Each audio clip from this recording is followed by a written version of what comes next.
Gosh, this is so hard, man. I don't want to have to pick either of these over the other one. Welcome back. I hope we're all well. I hope we're having a positive 2023 so far. For those who didn't see my last vlog, we had a good time constructing a brand new musical project, and I'm looking forward to the next auditory adventure that we all get to go on together.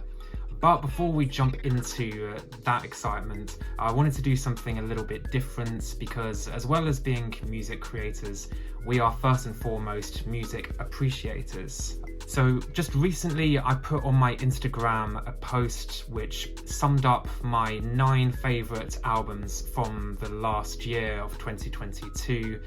And I really believed last year was a great year when it came to commercial music being released. There were so many big releases from popular artists that I'm a big fan of, and more underground names as well.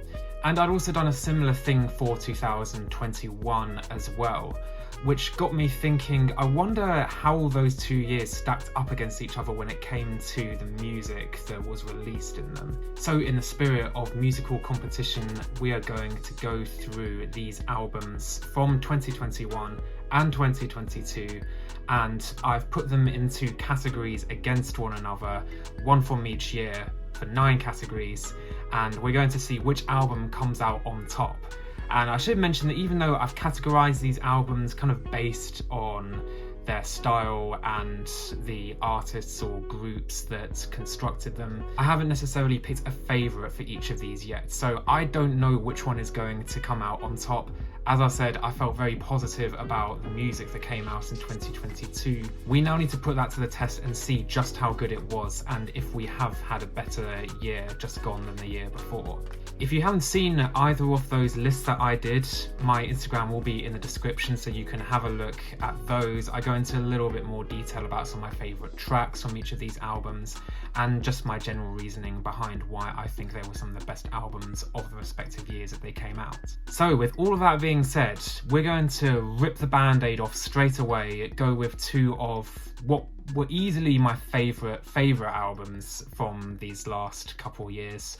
2 heavy hitters that I'm sad we've got to pick one over the other. Those albums are Silk Sonic's self-titled album from 2021 versus Renaissance Beyonce from 2022. Both albums from really popular artists who, in my opinion, are at the top of their game right now. For anyone that doesn't know, I've been a Beyonce fan from years and years and years ago, and I think that Bruno Mars did himself the biggest favour that he could have done by linking up with Anderson .Paak for Silk Sonic, because this is easily some of the best music that either musicians have released within Silk Sonic for both Bruno and Anderson's respective musical careers. So one of the things that I think ties these 2 albums together is their embrace of a lot of old school dance music, retro funk and soul. There's a lot of crossover between these 2 albums, and it pains me to have to pick one over the other because Silk Sonic, as short an album as it was, there was only 8 songs on it plus the intro. It was really all fire. There wasn't really a lot of room for there to be any duds on there, and I think they pretty much stuck the landing with every song on that album. However, with the Beyonce album, it is a more hefty album. There's more going on in it. There's, I think, like 16, 17, I forget how many songs there are on that album exactly, but there's a lot more than the Silk Sonic has to offer. Now, is every single song on the Beyonce album a hit? I don't think so. However, I'd say that the songs that I enjoy, or rather my favourite songs from Renaissance, are easily toe-to-toe with my favourites from the Silk Sonic album. And plus, with there being that much more material on Renaissance than Silk Sonic, I'm kind of leaning towards the Beyonce at the moment, to be honest. I mean, really, out of all of the songs on the Beyonce album, there's really none that I outright dislike. There's only 2 or 3 that I feel a little bit more underwhelmed by, and that's only because the quality of the rest of the songs is so freaking good on the rest of the album. Sadly, I think that the brevity of Silk Sonic hurts it a little bit. I really hope that Bruno and Anderson come through with a bigger album in the future. They really need to do it because they've had so much success with Silk Sonic. It would be crazy for them to just leave it at the one album. But for the time being, I'm going to pick Renaissance by Beyonce as my favourite of those two albums. Moving on from here, next two albums, we have Mercurial World by Magdalena Bay and Dawn FM by The Weeknd. Now, these albums are both very spacey, quite psychedelic in parts. Really difficult choice between these two. The Weeknd was my most listened to artist last year, and that was largely thanks to Dawn FM. So many great songs on there. I love how kind of dark a lot of the lyrics on it are. That's juxtaposed against how fun and dancey and upbeat a lot of the instrumentals are. There's some great throwback feeling. Meanwhile, with Magdalena Bay, it was their debut album and they made such a splash with it. I feel like that album really should have got more attention than it did. Obviously, it did bits, but I think that anyone who hasn't listened to Mercurial World by Magdalena Bay needs to. The production on the album is so transportative. It feels like I'm like rushing through the cosmos at 1,000 miles per hour, especially on the title track, especially on that first half of the album. It is really, really hard, but I think because it's just a bit more left field and a little bit more ambitious in its scope and instrumentally, there are more details in it. I'm kind of leaning towards the Magdalena Bay album at the moment, to be honest. And that feels crazy because I listened to so much Weeknd last year, but I did listen to the Magdalena Bay album more recently, and it's just kind of where my head's at the moment.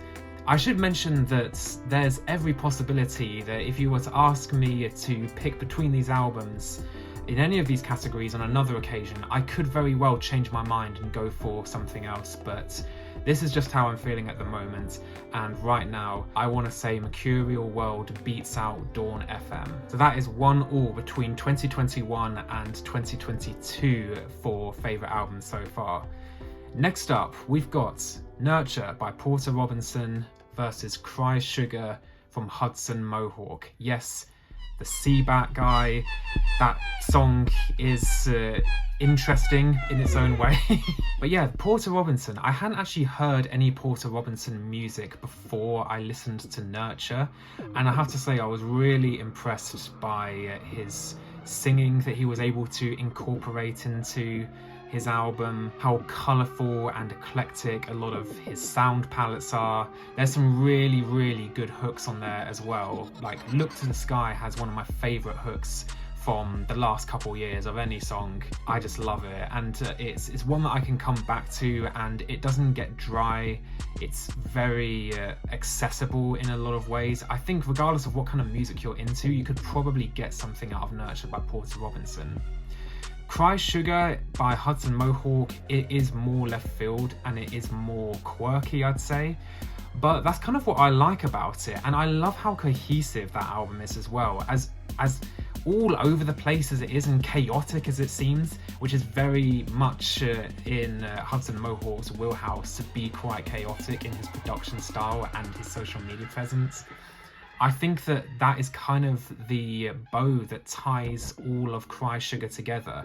And that last leg of the Cry Sugar album, oftentimes I find that if you've got an album that's over an hour long, when you get to the final leg of the album, it feels as though the artist is kind of running out of steam a bit, and I do not get that at all with Cry Sugar. Actually, the final 5, 6, 7 songs on Cry Sugar are some of my favourites on the whole entire album. Come a Little Closer is one of my favourite songs from last year. Nork 69 that precedes that is fantastic as well. The synths are just so colourful and bright, and they add so much flavour to the songs that Hudson has given us here. I just love it. The more I talk about it, the more that I want to go back and listen to it. So as much as I love both of these albums, as much as I've got to give props to these guys who are producers first and foremost, like myself, and have managed to craft such fantastic experiences as producer artists, I think if I had to pick one, I'm gonna have to go with Cry Sugar by Hudson Mohawke. Next up, 2 hip-hop albums. We have Call Me If You Get Lost by Tyler, the Creator, and then we've got The Forever Story by JID. Now, look, this is probably gonna be quite a controversial one for a lot of people because people go crazy for JID. And I can easily say that The Forever Story is my favourite thing that JID has put out. Never Story, I didn't ever really get into that project. DiCaprio 2, I didn't feel it so much on my first listen, but I will say it has grown on me since I've given it repeated listens. But The Forever Story is definitely on another level, hence why it is in my top 9 albums from 2022. Having said that, that Tyler album is so good. I love Call Me If You Get Lost. I would definitely put it up there with some of Tyler's best work. I think a lot of other people are as well, considering that this is kind of seen as like a golden era for Tyler with his last 3 albums, Flower Boy, Igor, Call Me If You Get Lost. And this is so different from Igor. It's a more straight up hip hop album, but saying that it's a straight up hip hop album doesn't really do it justice because Tyler has been so creative with the production choices that he's made for Call Me If You Get Lost. I love the use of instrumentation, of live instruments. I love his sample picks and the way that he has been very topical with this album as well. There is more of a narrative to this one than there was to some of his older albums. It really feels as though he's getting a lot more conceptual. The Forever Story has an arc of some kind, but it feels like a bit of a misnomer in a way because I don't feel as though there's much of a story to that JID album, and that doesn't mean that there has to be for the album to be great, but I think that a distinction has to be made between an artist who can put out a great batch of songs and an artist that can put out a fantastically coherent project that contains great songs. And the latter is what I feel applies to Tyler, the Creator's latest album, so that's why I've got to give this one to Call Me If You Get Lost. Okay, next up, we're looking at 2 neo-soul albums that I've enjoyed from the last couple of years. That is Mood Valiant by Hiatus Kaiyote, and keeping with the Dreamville theme from the JID album we just talked about, we have Lennox's Age, Sex, Location.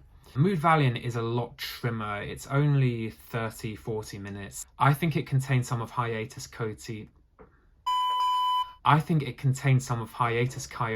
best songs that they've put out, and also some of their most underwhelming ones as well. And in that sense, it is quite inconsistent compared to the Lennox album, which runs a lot smoother, not just in terms of sound, but in terms of the quality that you get across the board.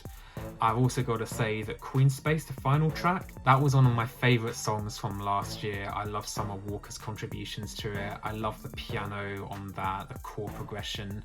Lennox's vocals throughout the whole entire album, and especially that song, are fantastic. My only problem with the Lennox album is I do think that it plays it a little safe in terms of its sound palette. I would have loved to have heard Lennox take a few more risks when it came to the styles that she was going for with this album. Whereas the Hiatus Kaiyote album, there's always something new and exciting going on, and I've got to give massive props to that. But which one do I prefer? These are probably the 2 albums from this list that I listened to the most recently because I was the least certain about which of them I'd be picking. And the one that I'm most wanting to go back to listen to again right now, it's Mood Valiant by Hiatus Kaiyote. The songs on there that I enjoy are so good. They are head and shoulders above some of the other songs on this list. The song Red Room, the song Chivalry Is Not Dead, the song Stone and Lavender are some of my favourites from the last few years that I've listened to, and I can't deny the funk and the soul coming off this album. Like, it's too addictive, so I've got to give this one to Hiatus Kaiyote, Mood Valiant. Next, 2 female rappers. We have Sometimes I Might Be Introvert by Little Simz, and we have Matter by M.I.A. Both British female artists, actually, as it happens, so this is quite an interesting matchup in that regard. Having said that, I think this is probably going to be one of the easier picks that I have to make on this list. The M.I.A. album has some really fantastic highlights on it. I'm just looking at some of what I named as being my favourites from that album. We've got Energy Freak, Zoo Girl, Freedom is a State of Mind, parts 1 and 2. But that Little Simz album is so good. It's so much of a conceptual masterpiece. Going back to the Tyler album again, and how that manages to tie together all the tracks with a fantastic narrative. I get a similar thing off the Little Simz album, even though there's not a story narrative, so to speak. The arc is so much more strong. I feel as though I've been on a journey going from track 1 to the final track of the Simz album. Whereas the M.I.A. album, yeah, you've got those great songs, but I feel as though you could chop and reverse and switch around all of those tracks, and it probably wouldn't make so much of a difference to the overall listening experience of it. It does run a little bit more like a compilation, a very good and a very fun compilation, but not as satisfying an experience as the Little Simz album. You've got Woman, you've got Introvert, you've got Little Q, all of these songs that just add up to being more than the sum of their parts, so that's why I'm definitely giving this one to Little Simz. Okay, next up, James Blake, Friends That Break Your Heart, and SZA with SOS. I put these two against each other because they kind of operate in a alternative R&B type of lane. But they still feel like quite different experiences. I mean, there's definitely kind of a depressive vibe coming off both of them, I think. But the SZA album is a lot more versatile in its choices of sound and just genre blending and fusing. I mean, you've got everything on that album, from alternative R&B to more punk type of feeling songs and more hip hop. Trap. There's a lot going on in SOS. The James Blake album is in its own lane, and it knows what it wants to be, and it's not straying too far outside of that. And I don't mean that as a slight against the James Blake album at all. There's a lot of songs on there that I really do enjoy. Gosh, this is so hard, man. I don't want to have to pick either of these over the other one. I really want to listen to that James Blake album again because I feel like I'm maybe doing it a disservice. Oh, you know what? Maybe it's just because it's new, it came out last month, and it still feels more fresh. But I'm going with the SZA. I'm going with SOS. I'm still playing it every week at the moment. The James Blake album I haven't listened to in a little while, so I'm going with SOS for now. But again, this could all change if I was to be asked on a different day. Oh God, I'm sorry, James. I'm so sorry. I love your music. Okay, now we have two heavy hitters in the hip-hop world, really in the music world generally, to be honest. Kanye West, Donda, and Kendrick Lamar with Mr. Morale and the Big Steppers.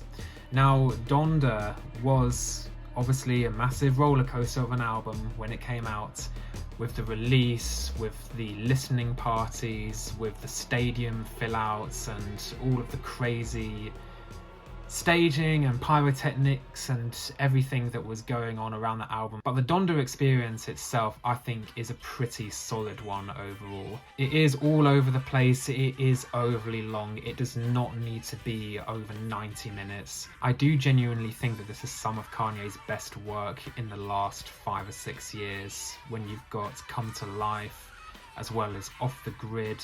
Heaven and Hell, I think, is also a really fantastic track. I could go on. There's a lot to really like about Donda, but there are also some snoozers on there as well. There are some songs where he's clearly trying to pad the album out. He's clearly putting in filler that does not need to be there. We don't need to hear everything that was on the cutting room floor. You can leave it out of your album. People are still going to listen to it. Meanwhile, the Kendrick album, Mr. Morale and the Big Steppers. For me personally, this is some of Kendrick's best work full stop. This is, I think, not as good as To Pimp a Butterfly, but I think it is getting there. I love how theatrical and how dramatic this album is. I love how personal Kendrick was able to get with it. Kanye for sure got personal on Donda as well, but it felt as though all of the noise surrounding the release of it, as well as some of the lyrics on that album, got in the way of the message that he was trying to give on Donda. Whereas Kendrick, I think, has been so much more meticulous and particular with his lyrics. I also love the way that it's structured in the two halves, and there's been a lot of talk about the interplay between the two halves, and just the fact that people can have that sort of discussion about a Kendrick album, I think says so much about him as an artist, about how conceptual he is, about how forward-thinking and artistic he is. These are all things that everyone knows about Kendrick Lamar. At least if you're a hip-hop fan already, you're gonna already take this for granted about Kendrick. And I think that's part of the problem really with Mr. Morale and the Big Steppers and the reception of it, is that people have such high expectations for Kendrick. I think that as time goes on, and I think as this album matures and it marinates, it's gonna be one that really grows on people over time. I loved it when it first came out, but obviously it's only been through repeated listens that I've come to realise just how good it actually is, and how, to me, this is potentially even above Good Kid, Mad City in terms of his whole discography. If we're going to start ranking out Kendrick albums, this is probably about number 2 for me of everything that he's put out. Yeah, Mr. Morale and the Big Steppers definitely takes it, there's no question about it. Okay, this is going to be the weirdest matchup of everything on this list, and that is because these two albums that I chose didn't feel as though they really fit into any of the other standoffs against other albums.